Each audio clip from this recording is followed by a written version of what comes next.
بشعبنا العزيز أن لا يقيم شعيرة ذبح أضحية العيد في هذه السنة للضرورة. عيد الأضحى إذا كان ممكن بلا ما نديروه، الرأي ديالي الشخصي قناعتي، لأن كديروش هذا العام يصعب عليه عيد وحرام حنا نعيدوا ويبقى بلا عيد باش نتضامنوا ونغطوا الحاجيات صعيب ومن الصعب.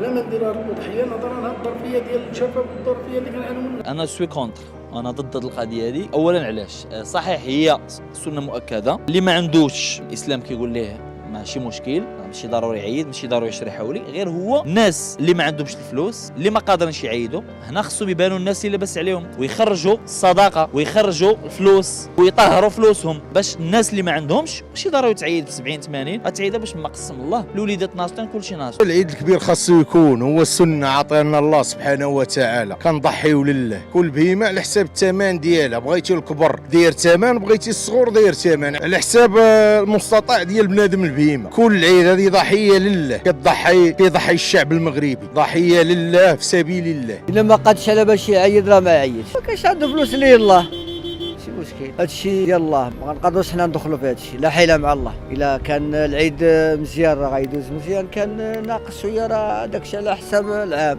الا كان العام زوين راه غيدوز العيد زوين، كان ناقص راه غيبقى ناقص. نعلم راه داكشي ديال الله. لا بغيتو يبقى يعني الاضحى راه شي حاجه، وخويا انا ما كانش عندي الفلوس نتكمش ونسكت، نحمد الله ونشكر اللهم لك الحمد، ولا يدير شي تاوت الخير ولا يفرجها من عنده. ايوا من غير الا كان شي واحد يعني الله يزيد ولا باس عليه يقدر، ولا بنادم مسكين الدرويش مسكين فين غيعيش؟ ايوا لا اله الا الله.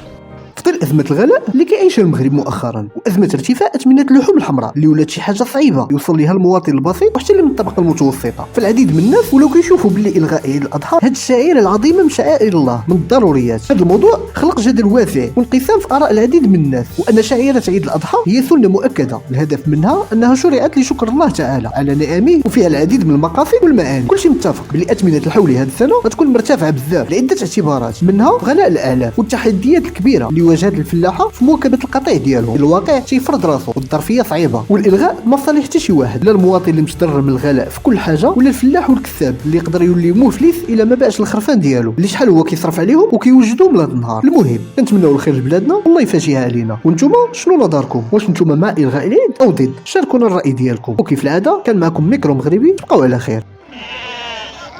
الله يسخر اخويا العزيز.